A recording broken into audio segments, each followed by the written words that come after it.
Hello, everyone, and welcome to the Sphere podcast.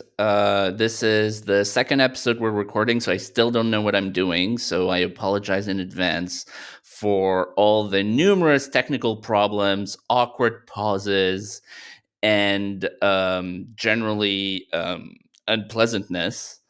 But I have with me a wonderful guest, Charles Lemon of the Manhattan Institute, and I keep telling everybody who I know that my friend is the best crime expert in America, um, which is a way for me to brag, not to praise him. And he's added a new string to his bow because he's been writing a lot about vice, which is not exactly the same thing as crime, especially since we've decided that we should legalize all of it right now.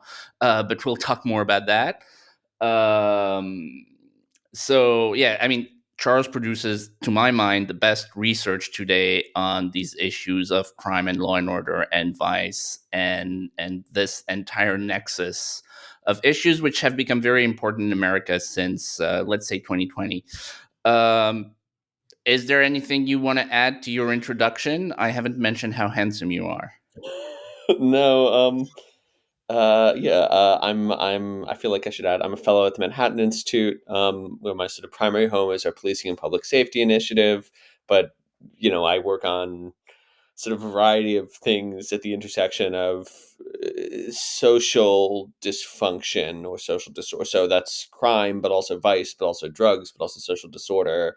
I really like sort of the nitty gritty stuff. I'm very cheery at parties. And I'm also a contributing editor at City Journal, which is our in-house publication at MI. Which is very good, which you should subscribe to. Yeah, you should. I And recommend you it. write a Substack. You should plug your Substack. I That's do. what podcasts are for.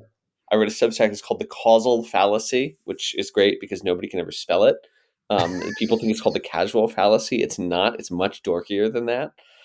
It's a reference to it's something James Q. Wilson wrote in the 1970s. But I get people seem to like it, so I recommend that as well. Yeah, nothing casual about it. Go subscribe. Very uncomfortable. Um, It's very all serious. right. So, one of the first topics that I want to write about, which is I think you came up with this phrase, and I've been trying to turn it into a meme, which is what I call the deadbeat voter hypothesis. So, what's the deadbeat voter hypothesis? Yeah, deadbeat median voter hypothesis, which has been sort of my way of framing it on Twitter, and I've talked about this in City Journal a little bit. I might have something elsewhere, possibly after the election. We'll see what happens with that.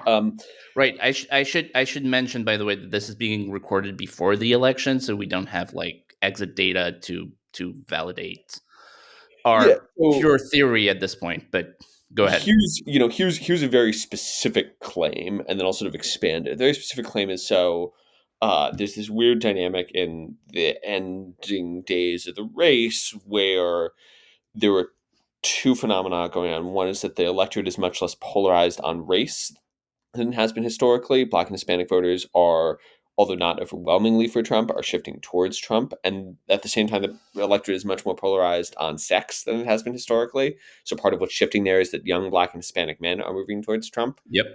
And so as part of a general shift in men.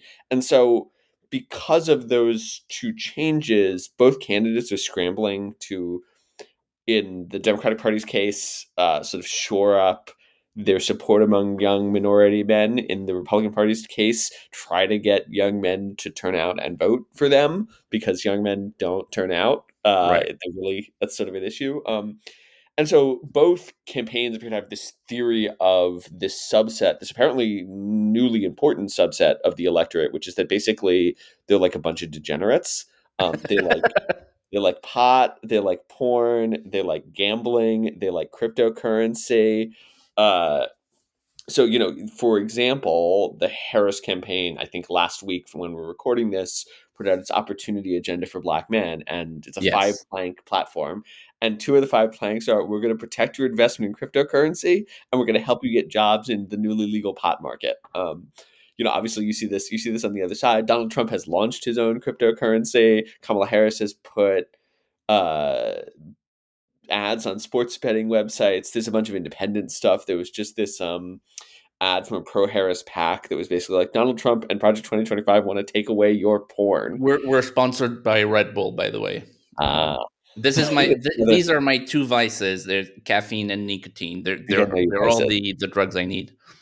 But I think what's interesting here, right, is like is there is clearly, I think they are probably descriptively correct that this subset of the population, this growing subset of the population, likes Vice, but at the same time, it's quite novel that uh, maybe not totally novel, but notable nonetheless that presidential campaigns basically going, yeah, we love Vice too. See, vote for us. We're pro Vice. Like that is dramatic cultural change. I don't know, 30, 40 years ago. Yeah. So I mean, it's just the. I mean, so it's sad that this block of people exists, and B, what's really sad is obviously in democratic politics in general and American politics in particular, the most influential demographics are swing voting groups. And so if the the key demographic in the US becomes like deadbeats or however we want to call them, um that's just a very sad development. um It's also a self-reinforcing thing, right? Like the policy changes that are being promised. The other example I didn't mention is Trump came out in favor of marijuana legalization in Florida, his now home state, going against Ron DeSantis, the rest of the Florida Republicans. I think what's going on there is that it is neither candidate feels any particular moral onus not to endorse these kinds of behaviors, but the policy changes that they are advocating for end up reinforcing the behavior and expanding the right. population to engage in the behavior. So like, in the early 90s, there were fewer than a million Americans who smoked marijuana on a regular basis.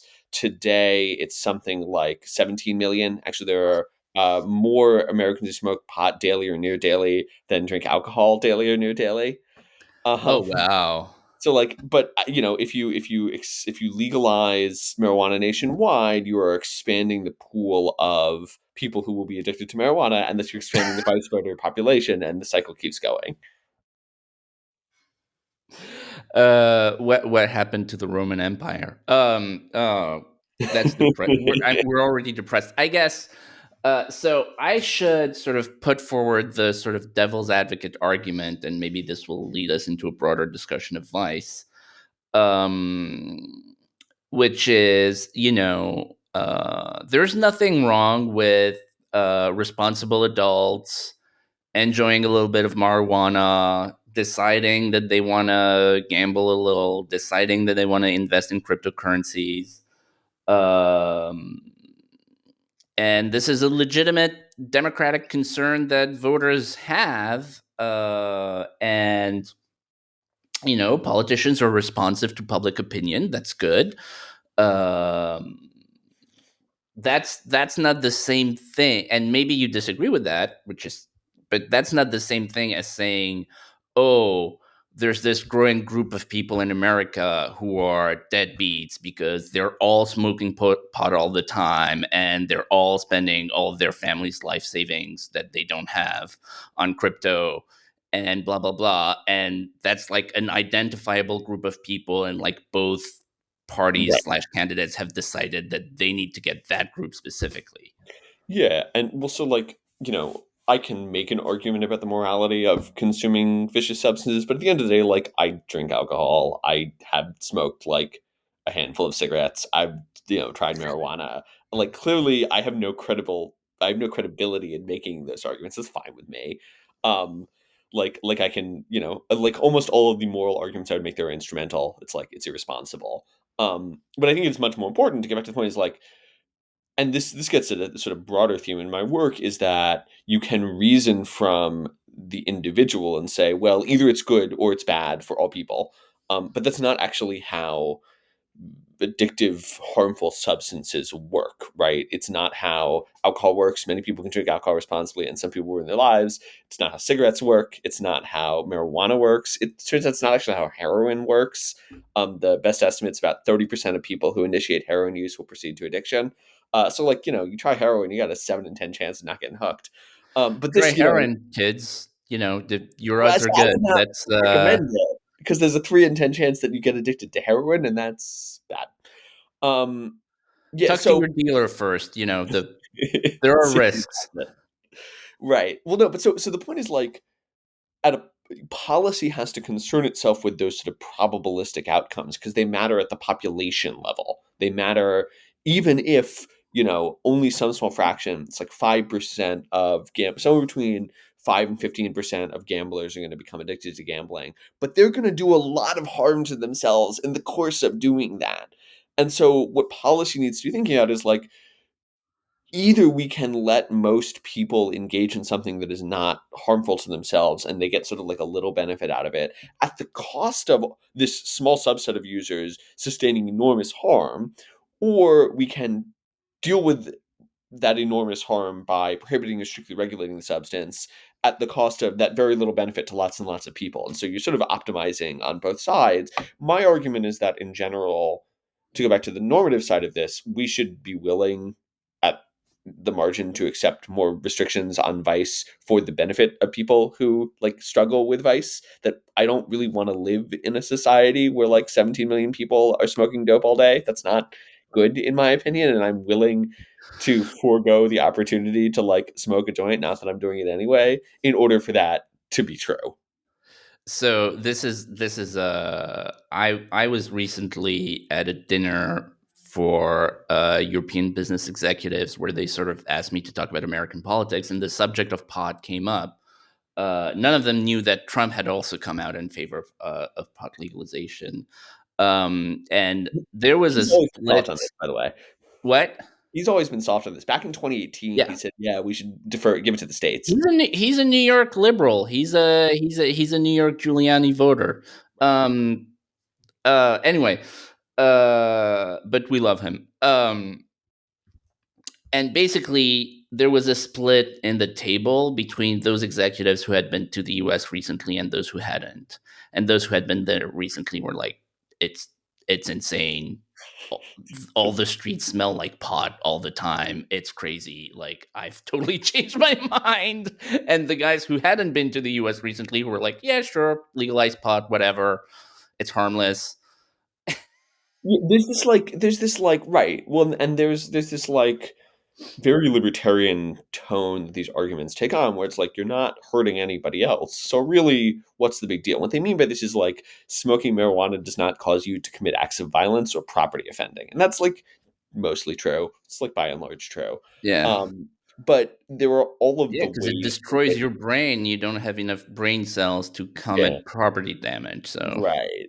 No, I mean, so, and I wrote a piece after Trump came out for legalization in Florida. I wrote a piece in the Wall Street Journal, trying to make the argument to Donald Trump, basically. And the way that I framed it in these sort of Trumpian terms is like, I didn't use this language, but like marijuana makes large portions of our society just like a little bit uglier and grosser, yeah, right? Like he's a very aesthetically motivated individual, and I think that that is sort of. But I also think that argument is true. I think it may connect, but it is also true. Like marijuana, states legalize marijuana see increases in rates of homelessness. They see increases in rates of addiction. Property values go down in at least some contexts adjacent to marijuana dispensaries. The smell of marijuana becomes prevalent, and you don't have the enforcement infrastructure to do anything about it. Kids are smoking in school. Like it's not, it's is that the end of the world? Is it like Alex Berenson wrote this book 5, 6 years ago where he's like, we need to oppose marijuana legalization because it will lead to a rising red tide of violence. He was wrong about that because he's not very good at math. But he's that isn't the argument against marijuana legalization. The argument against marijuana legalization is that like society and individual lives become like slightly worse in lots and lots of ways. And by the way, a majority of the public now agrees with me on this. There's a recent Gallup poll that finds for the first time, I yeah, forget, that's crazy. plurality. Yeah, plurality of Yeah, Americans public say, opinion is switching. yeah, marijuana is harmful to individuals and it's harmful to society. Wow. Yeah, like they're starting to realize, and it doesn't take a lot. The thing that convinces people at marijuana legalization when I talk to them, they're always like, yeah, I was for it but it smells really bad. And I'm like, did you not see that coming? You can smoke a cigarette in public. You can smoke marijuana. Like, what? Yeah, obviously. there's a total like sort of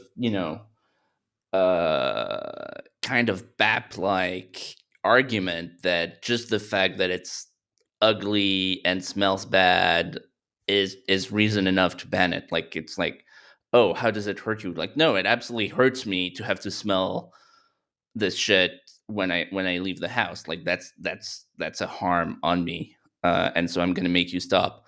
Um, uh,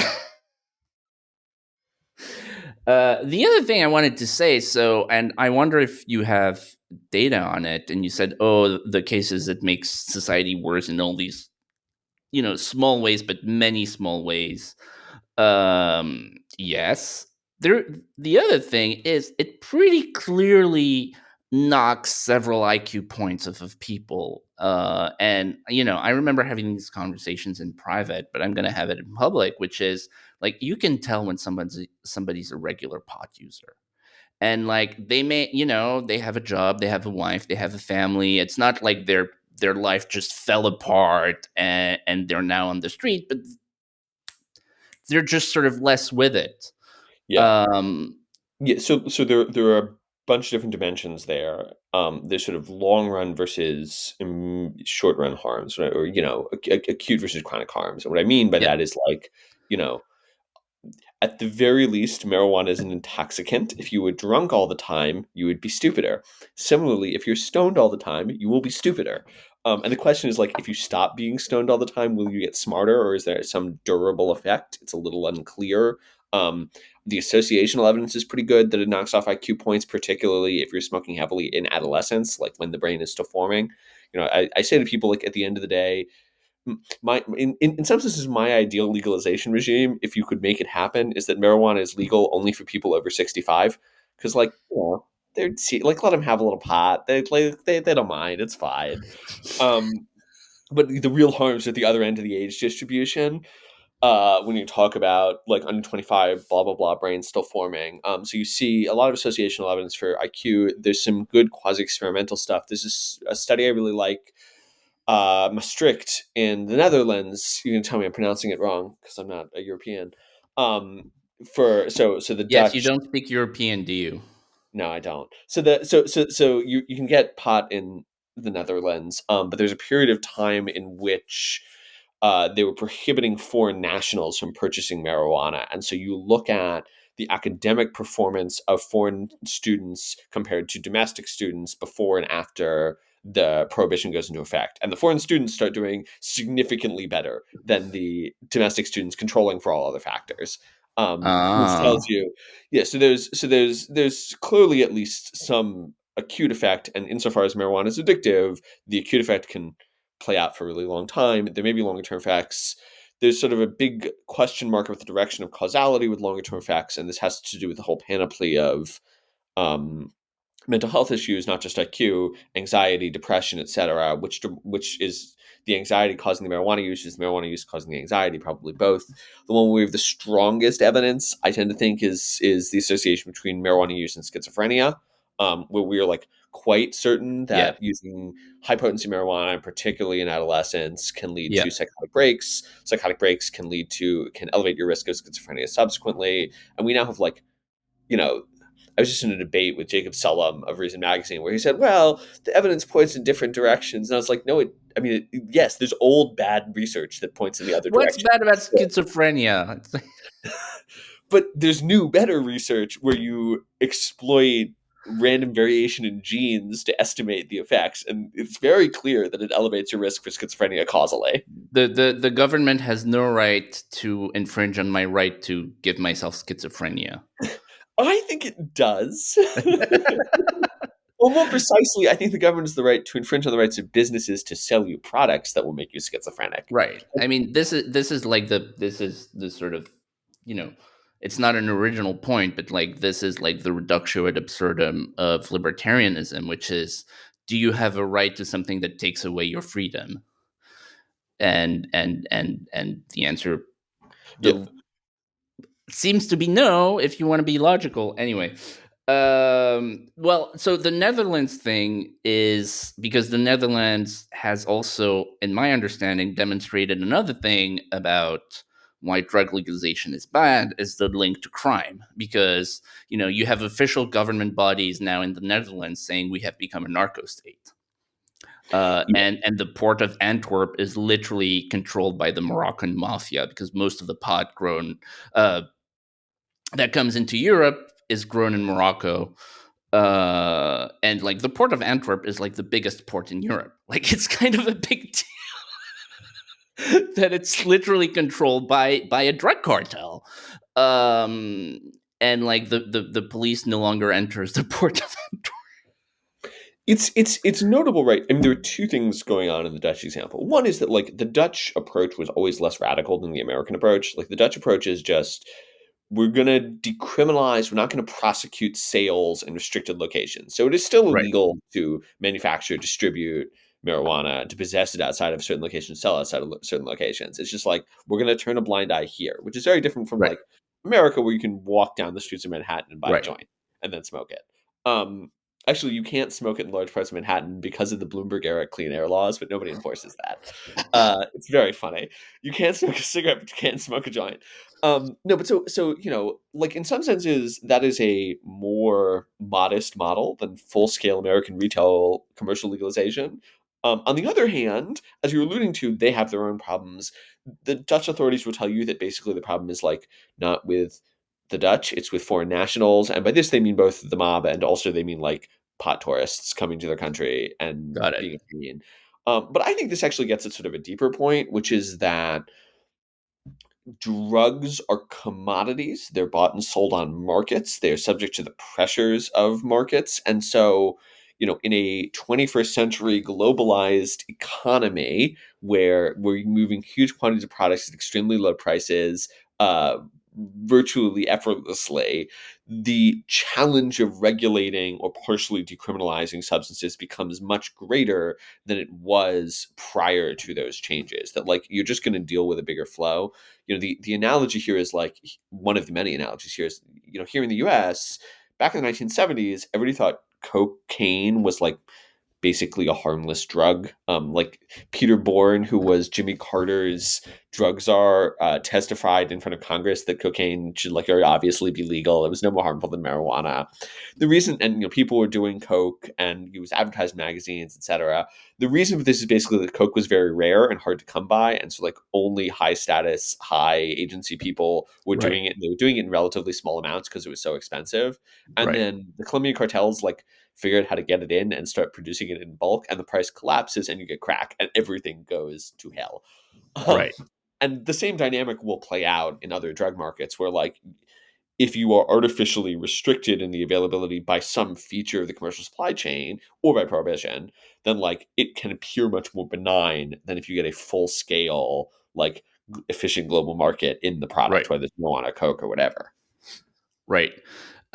So this leads me to another question I had about that, which is about this sort of, I guess one implicit theme that I'm getting is there's basically like no third way. So you had Mark Kleiman for a very long time. He passed away sadly, but he was a sort of centrist liberal type, and he had these sort of like third way kind of ideas of saying we should legalize marijuana but ban for profit, and so it should only be cooperatives, and this stuff is very attractive to kind of old word conservatives because it's like, oh, you can have prostitution but only in the red light district, and things, because these things are part of human nature. Like the argument that these things are part of human nature, and so you can never eradicate them completely, also has some merit. But the sense you get, and maybe it's because of technology or just because of bad public policy, like it doesn't work. It's either all or nothing. Yeah, and well, so and there are contexts where I'll make two arguments here. And I'm sympathetic to the Climate model. If you sort of if I have to sort of concede things in debates, I'll say like I don't really mind decrim. I don't really mind marijuana home grow. Like if people want to, like hippies want to grow up, play it in the backyard. I You are don't such a can't lib. get upset about it. I know, I'm a lib. That's fine. Um, I get a little more into it, but no, I'll say two things. One is that well, and there are legal regimes that look like this. Spain, they have these like growing clubs. This is where the Germans are trying to go as well, where it's like you can grow as a collective, but you can't really sell it, but they might move towards retail. I think two things Germany, are they're all true. nudists, the pot growers. So that's Yeah, well, it's Germany. They're yeah. just weird. You do not want to be in a club with like 60-year-old German nudists. No. Trust me. Well, I think two things are true. One is that regulation is hard to get right because you're always competing against the illicit marketplace. And so any regulation that you impose will be a reason for people to leave the illicit marketplace and go into the unlicensed marketplace. This is what you see in New York State, where they aggressively overregulated. And as a result, there's a flowering of the unlicensed marketplace. Right. So it's extremely hard to get regulation right. I argue one of my arguments is that the virtue of prohibition is that it's very simple and stupid. It's like you can't do this. You're not allowed to do this, as opposed to these elaborate rules where you can do it in some places and sometimes, and you Right. sort of opened the door part of the way. But this gets to a bigger point, which is like even in Spain and Germany, they are experiencing problems with growth in the black market, and the reason is that we can sort of wish that we could have a nice, friendly, equitable market in marijuana, but it's an addictive, harmful commodity. People want it. The market will provide things that people want. You can either make the market not work through aggressive enforcement, or you cannot do that. And if you don't do that, you will always be fighting uphill. One argument I've made is that the sort of paradox of legalization is that the the sort of major justification for legalization is that there were harms to prohibition, which is in a sense correct. Like there's some cost to incarcerating people and arresting people, etc. Um, but part of how prohibition works is that it makes it hard for the legitimate marketplace to interact with the prohibited substance. You can't get access to capital, you can't get physical space. It's just you have to pay higher taxes. It's a whole pain, so people just don't do it. Once you take the substance out of prohibition and move it into the legitimate commercialized space, all of those costs go away for people who don't want to play nice with the regulatory regime.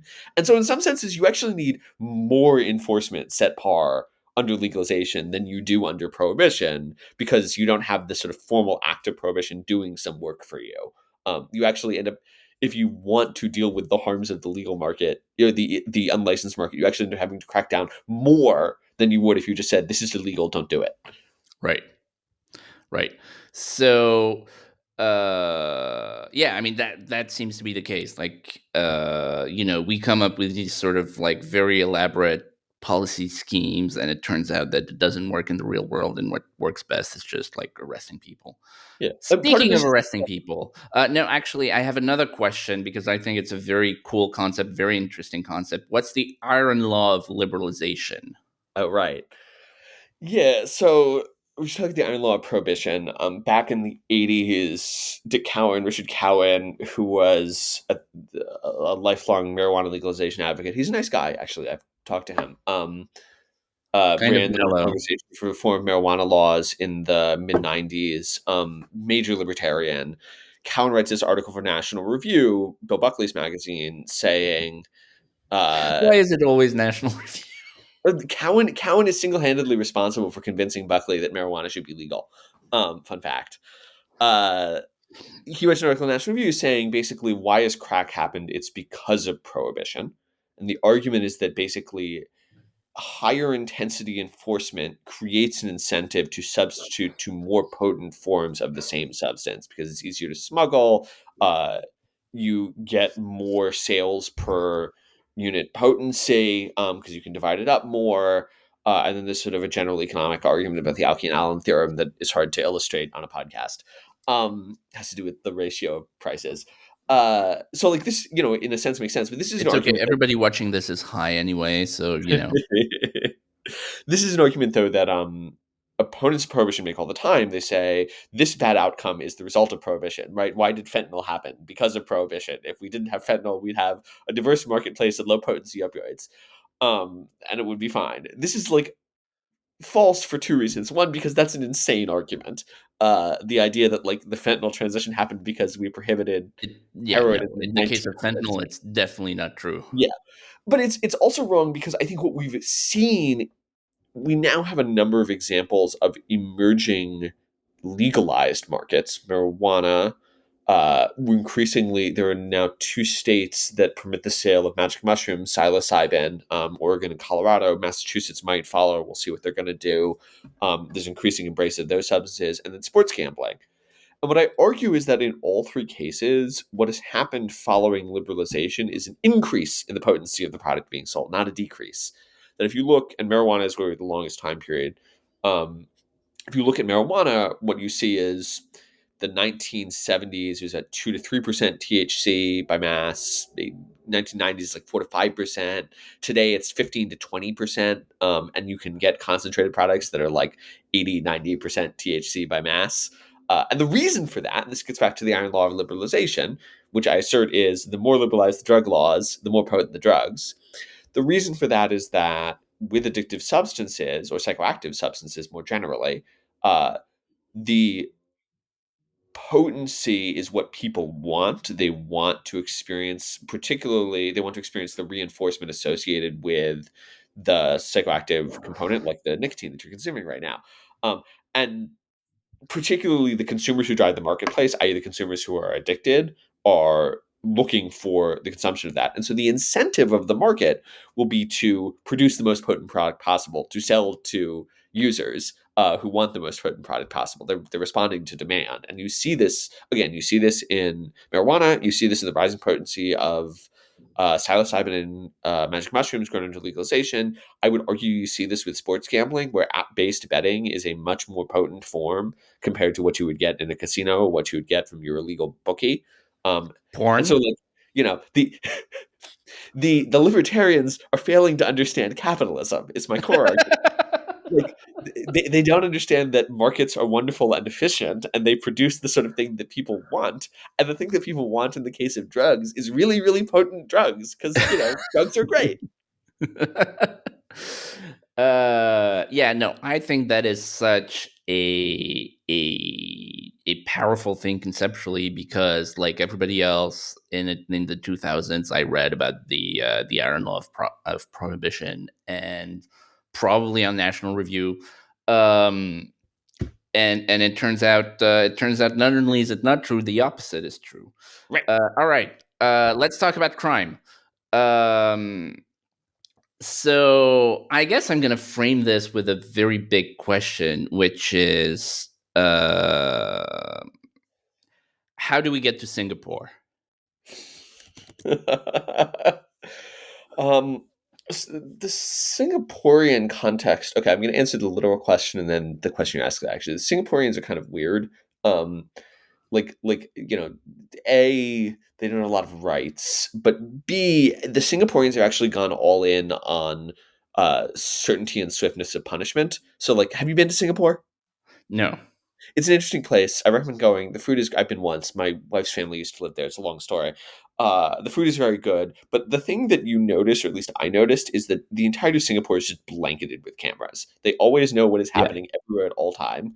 When all times, when you commit a crime, you will Well, be so is apprehended. London, and yet people get stabbed and have their purses stolen, and like literally all day, every day. Yeah, I think they are less willing to go forward. I actually don't know about the procedural differences because in theory they should be using the same legal system anyway. Um, but I think you are apprehended very rapidly, and then you are punished very rapidly. And so, there is some intensity to punishment. Like they will execute drug dealers, so they don't do that a lot. But like also they'll cane people in Singapore, and that is arguably a less intensive punishment than time in prison.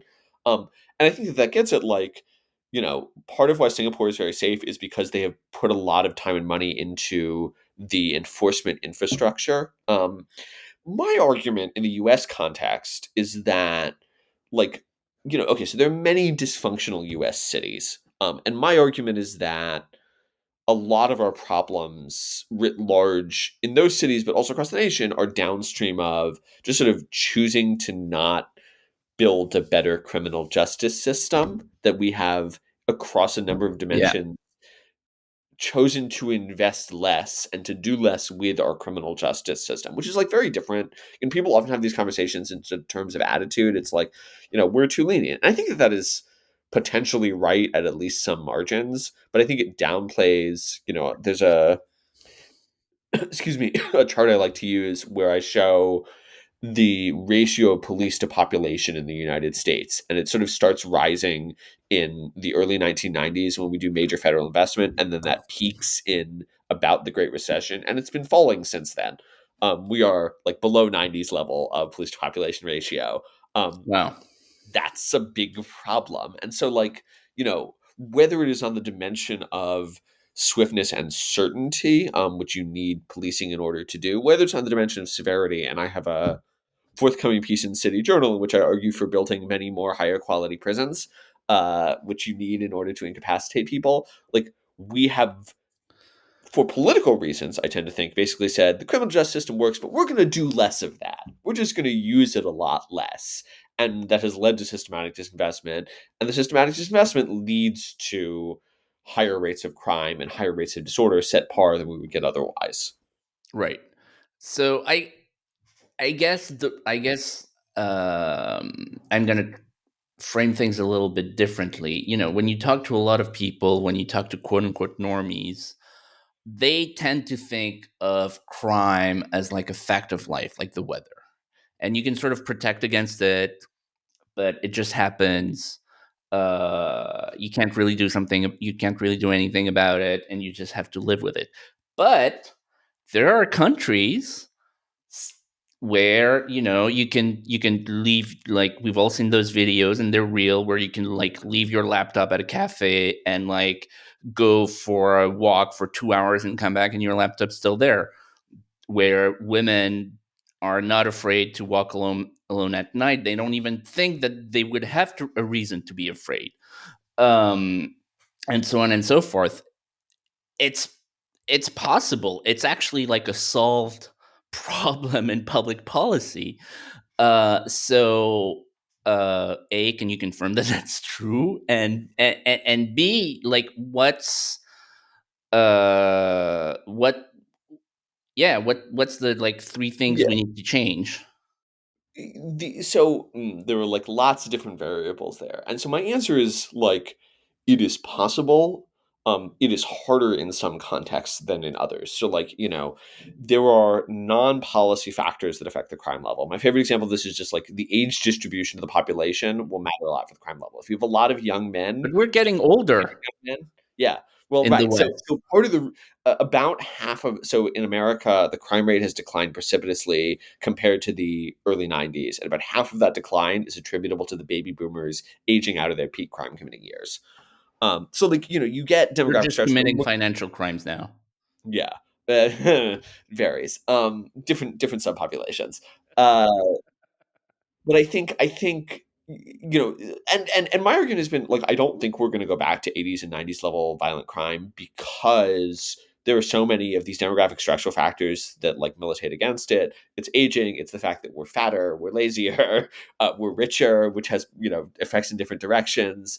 But that said, like we do know what policies work. And so, policy has to be crime is to some extent a policy choice insofar as for a given background level of crime, you can choose to dedicate many more resources to addressing where crime is. I tend to think that crime will be natively higher in the United States because we have a weak state. We have a very diffuse state, particularly for enforcement.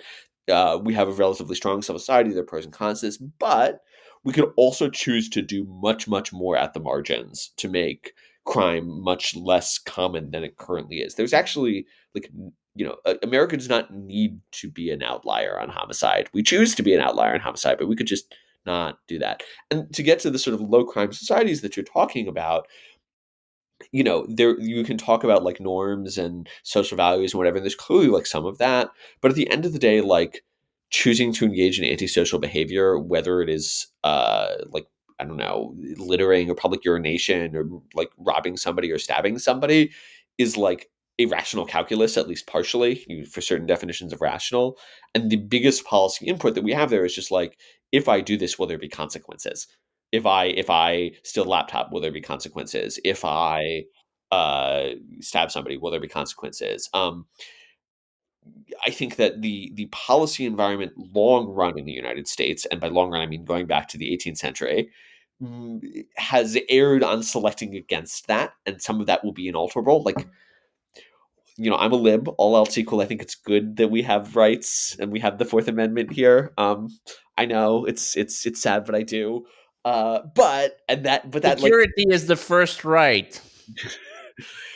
right, it's a very European perspective, and there's a reason that the Europeans have less crime than we do. But I also think that even given those constraints, there is much, much more that we could do, and we know this because we have chosen to do it. Like, New York City was really much safe. New York City is like quite safe relative to many other cities in the United States. And to a first approximation, this is because it has an army of police officers. There are 33,000 officers in the NYPD.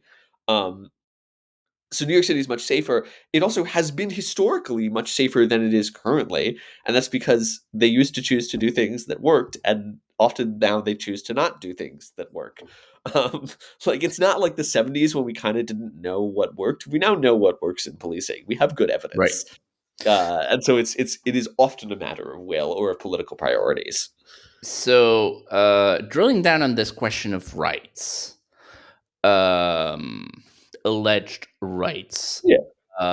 No, but joking aside, there's this theory that basically in the 60s, a bunch of Supreme Court decisions and generally changes to criminal procedure changed things dramatically. I mean, one example is the Miranda rights. I think the entire concept of Miranda rights is just supremely stupid. You either know your rights and everyone is presumed to know the law. You can't have a functioning legal system without it. If you don't know your rights under the Constitution, that's on you. Uh, and the funniest thing is because of American cultural imperialism and American cultural TV shows. I was speaking to like French cops, and like you have these French thugs who are angry that they're not being read their rights, and so eventually we passed a law, and now French cops have to read perps their rights. Yeah, exactly. Yeah, I You, think about there's a story about a guy. you have a warrant, and it's like, buddy, this is France. Like you don't have. But no, but the counterpoint to your point is that in 1955, Americans still had rights, like bracketing, Jim Crow, and things like that. Like the way a crime was solved in 1955 in whatever. Let's pick the whitest city in America. Was not that you were thrown in a Stasi prison and beaten until you confessed. Um, but you just had a, li- a little fewer rights to balance normal people's rights not to get mugged or killed. Yeah, so I would say So, two things. that's the argument some people are making. I don't know whether it's true or not. Yeah, I mean, so I think it is true to some extent, and it sort of depends on like what offenses you're talking about, what cases you're talking about. I mean, right there's clearly the meme. I think I think about there's like I think a Canadian court case where somebody objected that his First Amendment rights were being violated, and the judge was like, "You are very confused about which country you are in." Um, but it is the case that the rights revolution in the 1960s and 1970s substantially extends our understanding of rights. I think some of these are more impactful than others. If you go back to conservatives in the 60s, they're saying the crime strike in the 60s is entirely about the Warren Court. I think that's probably not true. Um, do Miranda rights matter that much at the margin? Probably not. I do think that there's sort of another line here about of cases that pertain to police discretion that have pretty substantially curtailed um, cops' ability to do public order enforcement in ways that I think are like deeply dubious constitutional interpretation. I talk a lot about so loitering laws, which prohibit basically like standing around with nothing Right. good to do, and an important pretextual offense. The earliest loitering What laws are what's a pretextual offense? uh, an excuse for a cop to get you to move along or arrest you if you won't. Right? It's a generic offense that the cop everybody knows that you're up to no good. You haven't actually done the crime yet, but the cop needs a reason to intervene before you do. In theory, he needs to have probable cause to believe that you have committed a crime. So you just have these like broad offenses that are like loitering or uh, I have to think about what the other ones are. You get stuff like so New York just killed its loitering in, I forget if it's advancement of or in pursuit of prostitution, which is like standing on the corner looking like a Right. prostitute. That is no Right. longer a crime in New York. They called it the walking while trans law. That was the argument, is that they were prohibiting people walking while trans.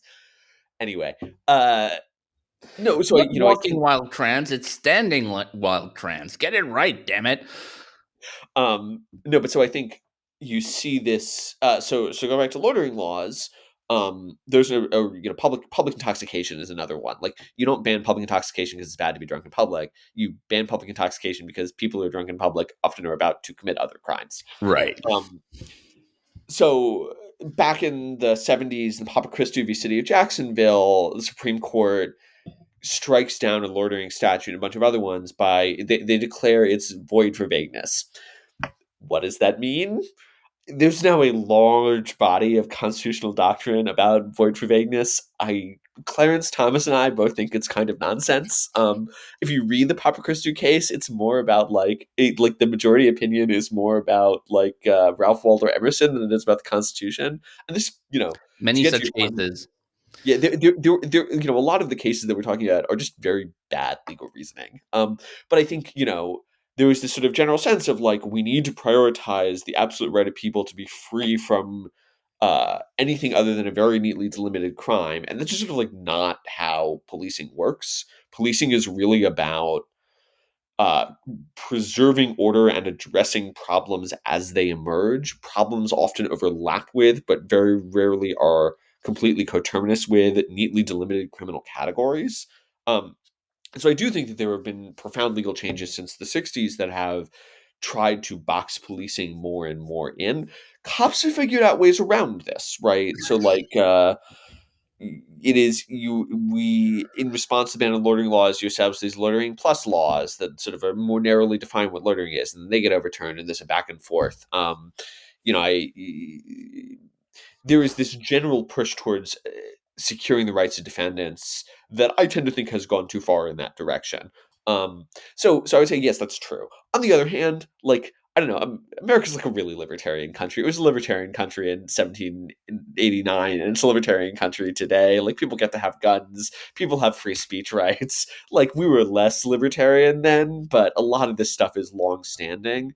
And so I think it is not an accident that America had a really high homicide rate in the 19th century, not just in the 20th century, right? Like Well, the that's because homicide everybody rate was drunk. yeah, well, it didn't help, but the homicide rate that you see in the 1970s and 80s actually looks a lot like the homicide rate that you saw in the 30s and 40s when there were many fewer rights and J. Edgar Hoover was out there busting heads. So it can't all be that. Okay, but it's not fake. It's not fake. No, I think the nuances, the legalities are more complicated. Um, that argument has been around for a long time, and my like annoying wonky response is it's more complicated than that, but it is part of the story. Okay, got it. So I'm just gonna go ahead and spread the meme and said that it's all up to it's all lib judges from the 60s. Oh, Okay, no. we've got about 5 minutes left. Do you want to do disorder or do you want to Yeah. do whatever? I don't know what Do you you're want to you're do you're shots? you're the host. You tell me. Okay, well, so one of the things I find really interesting in your stuff is this concept of disorder. So, what do you call disorder, Yeah. and how does it differ from crime? Yeah. Or And I like to say disorder is a little like pornography, when you see it. And many disorderly acts are criminal, but not all disorderly acts are criminal. Not all crimes are disorderly. But like disorder is, the guy who urinates on the sidewalk. It's the guy who plays his phone too loud on the train. It's the guy who sprays graffiti. It's the person loitering in pursuit of prostitution or walking while trans, depending on how you want to define it. Um, the definition that I have used, I've wrote a piece on Substack about this, and I've done some stuff on it since then. Is that disorder is domination of public space for private purposes? That right, part of the that's principle very of good. cities is that there are shared public things, and that part of how cities work are agglomeration effects, network effects. People can come together in these third spaces. There's just a cool Edinburgh paper actually that shows how opening Starbucks leads to innovation. And this is about like you need a third space, but in order for that to happen, the third spaces have to be shared equally among Can't fellow be citizens of occupied the by city. homeless people. Right. Like if somebody is camping in front of the Starbucks, nobody's going to the Starbucks. Right. The camper has excluded everybody else from enjoying the public right or the public space. And so my argument is like disorder is that, and disorder is objectionable because it's that, right? Like many people tend to sort of downplay. It's like, why is it really hurting you if he's sleeping there? Is it really hurting you if the guy is smoking on the subway? Like, what are you complaining? Yes. Yes, it is, and it's hurting me because I'm a citizen too, and I'm entitled to this space equally to him, and he is disrespecting everybody else around him when he behaves in this way, and we should expect better of our fellow citizens. Yeah. So, I mean, A, I completely agree. B, I think any objection is evil and retarded. Um, C, one of the things so the French writer Renaud Camus, who's the author of the book The Great Replacement, he has this concept called nocence, which comes from the Latin, which means to hurt, and it's basically the same idea, which is to say that there's a continuum between the guy playing loud music on the subway, the guy mugging you, and then the guy, blowing up a bus in the case of terrorism in France.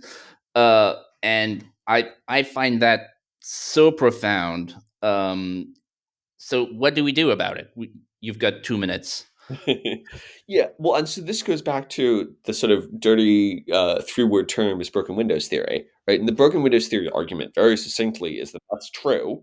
That the way in which crime and major crime is controlled in a community is mostly through like community social control and the suppression of minor things before they become big. And that there is such a continuum because as a community becomes more disorderly, its capacity for self governance breaks down, permitting the spread of social control.